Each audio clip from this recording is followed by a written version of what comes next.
So hello guys, let's continue again. Let's understand error handling in Python. So why do we need error handling? Error handling is used to handle those unhandled errors at the runtime. It is also used to protect our code from crashing whenever an error is encountered. For error handling, we have try and except statements in Python. Our main code is written in the try block, that is the set of statements or the code that we want to run actually. The try block will actually try to run our code on the set of statements that we have written. If there is no error, then the except block will not be executed. But let's suppose some error happened in the try block. So what will happen is now except block will execute and it will catch that error and will prevent our code from crashing. We should always try to use the try statement at places where an error can happen, but we should not use it unnecessarily. Now let's understand the syntax of try except block. First of all, we need to write the try statement, and inside that we will be writing our code that we want to get executed, and the code should be well indented using a tab or 4 spaces. After that we will be writing the except block, and inside that also our code should be well indented using a tab or 4 spaces. If there is no error in the try block, then the except block will not be executed, but if it's other way around, then the except block will get executed. When the except statement gets executed, we won't be knowing what was the actual error behind the scene because we have not written any code to show that. Previously, we didn't mention any specific exception in the except clause, and this is not a good programming practice as it will try to catch all the exceptions and handle every case in the same way. We should try to specify which exception an except clause should catch. Because of the same reason, a try clause can have a number of except clauses to handle different exceptions. But only one of those except statement will get executed if exception occurs. We can also use a tuple of values to specify multiple exceptions in one single except clause. But it's recommended that we should always have different except statement for different types of error. Here we can see that we have only one try block as usual. Inside this our main code will reside. And we have two different except blocks that will be used to tackle different types of errors and exceptions. Now let's go for a hands-on practical. First of all, start the Python REPL by giving the command python. To demonstrate the use of try and catch statement, I will be making a function here to add two numbers. When we will call this function, it will take input from the user directly.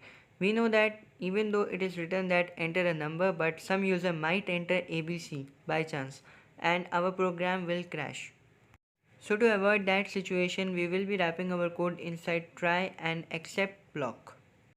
Once we have taken the user input, we will directly add the numbers and we will return the sum. With this, our main code is over, and after that we will be writing our except block.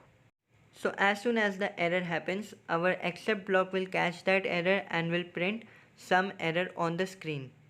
So with this our function is ready. Now let's test it. So I will be calling this function for the first time and I will be giving the right input so to check if it works or not, and we can see that it's working fine. Now let's enter something which is not a number. So for example, if I type ABC, as soon as I enter it, I will receive a message, some error. It is given by the except block.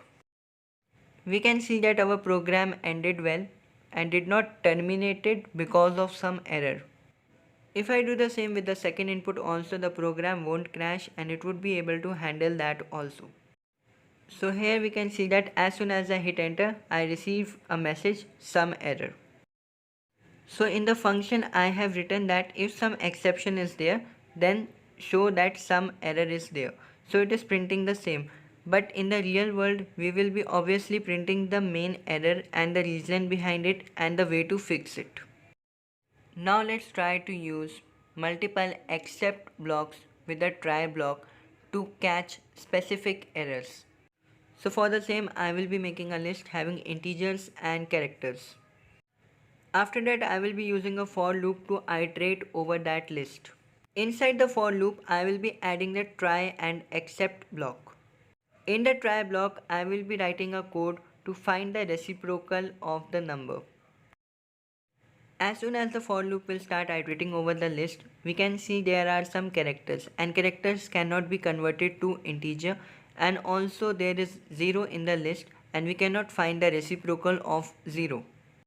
So in this case we will be getting two types of errors. So to handle any type of typecasting error or value related error, I will be using the value error in the first except statement. We can also write it as except value error as E. We also know that we can also face a zero division error, so for the same the second clause will be handling that. We should be very careful while writing these error names, because if we change the spelling then it will again create an error for us. At the end I am writing except exception as E, which will handle all the other exceptions except for the base exceptions or OS errors. So as soon as we run the program, it shows it's a value error, and after that it again shows a division error, and after that it again shows a value error, because we have given two characters and characters cannot be converted into integer, and when 0 was encountered, a zero division error was there. But we can see that our program did not terminate it and it traversed the whole list. Revise, rewrite, retry is the stairway to success. That's all for today. My new video will be uploaded soon. Thank you.